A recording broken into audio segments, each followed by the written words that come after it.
السلام علیکم ورحمۃ اللہ وبرکاتہ۔ بسم اللہ الرحمن الرحیم، الحمد للہ والصلاة والسلام علی رسول اللہ وعلى آلہ وصحبہ ومن والاه وبعد، سبحانک لا علم لنا الا ما علمتنا انک انت العلیم الحکیم، رب اشرح لی صدری ویسر لی امری واحلل عقدۃ من لسانی یفقهوا قولی واجعل لی وزیرا من اہلی۔ اللہ اکبر کبیرا والحمد للہ کثیرا وسبحان اللہ بکرۃ واصیلا۔ آج ہم پڑھیں گے حدیث نمبر 46 عن جابر بن عبد اللہ رضی اللہ عنہما۔ سیدنا جابر بن عبد اللہ رضی اللہ تعالی عنہما سے روایت ہے، کان النبی صلی اللہ علیہ وسلم یصلی الظہر بالحاجرۃ، پیارے پیغمبر علیہ الصلاۃ والسلام ظہر کی نماز ادا کیا کرتے تھے بالحاجرتی، حاجرہ کے وقت۔ حاجرہ کہتے ہیں زوال کے بعد سخت گرمی کے وقت کو، زوال کے بعد سخت گرمی کا جو وقت ہوتا ہے اسے کیا کہتے ہیں؟ حاجرہ، موسم گرما ہو یا موسم سرما ہو۔ تو یہاں پر مراد کیا ہے کہ ظہر کو اول وقت میں ادا کرنا چاہیے، ظہر کی نماز کو اول وقت میں ادا کرنا چاہیے، الا یہ کہ کوئی مسافر ہے یا مریض ہے یا کسی کے پاس کوئی شرعی عذر ہے تو اس بنا پر نماز کو تاخیر کر سکتا ہے۔ والعصر والشمس نقیہ، والعصر اور عصر کی نماز اس وقت پڑھتے تھے کہ جب والشمس سورج نقیہ صاف ہوتا، چمک رہا ہوتا، صاف ہوتا، چمکدار ہوتا، زردی مائل نہ ہوا ہوتا۔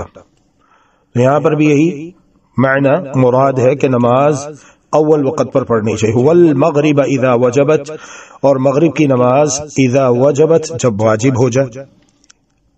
کیا معنی؟ کہ جب سورج غروب ہو جائے، جب سورج گر جائے، سورج غروب ہو جائے۔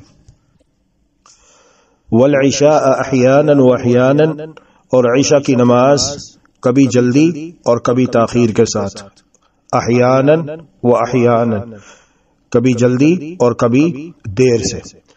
اذا رآہم اجتمعوا، اذا رآہم، جب پیارے پیغمبر علیہ الصلاۃ والسلام دیکھتے کہ صحابہ کرام رضوان اللہ علیہم اجمعین اجتمعوا، جمع ہو چکے ہیں، عجل، تو نماز جلدی ادا کر لیتے۔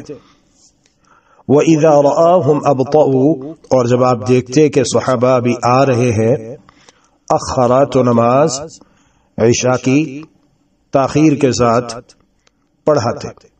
وَالصُّبْحَ، اور صبح کی نماز كَانَ النَّبِيُّ صلی اللہ علیہ وسلم يُصَلِّيهَا بِغَلَسٍ، پڑھا کرتے تھے، ادا کیا کرتے تھے، بغلس، غلس میں، اور غلس ایسے اندھیرے کو کہتے ہیں جس میں صبح کی روشنی کی آمیزش ہو۔ تو یہاں پر ایک اصول ذہن نشین کر لیجئے کہ تمام نمازوں کو اول وقت میں ادا کرنا یہ افضل عمل ہے، یہ احب الاعمال الی اللہ عز وجل ہے۔ ہاں، عشاء کی نماز کو تاخیر کے ساتھ جس قدر ممکن ہو سکے پڑھنا چاہیے، پڑھانا چاہیے۔ اسی طرح اس حدیث مبارکہ سے یہ بات بھی معلوم ہوئی کہ امام کو چاہیے کہ وہ مقتدیوں کی رعایت رکھے، اور یہ بات معلوم ہوئی کہ فجر کی نماز کو بھی اول وقت میں اندھیرے میں پڑھنا ہے، روشنی پھیلنے کا انتظار نہیں کرنا، اور یہ بات بھی معلوم ہوئی کہ نماز کو جماعت کے ساتھ ادا کرنا یہ اولا اور افضل ہے۔ واللہ تعالی ولی التوفیق والہادی الی سواء السبیل، وصلی اللہ وسلم علی نبینا محمد وعلی آلہ وصحبہ اجمعین برحمتک یا ارحم الراحمین۔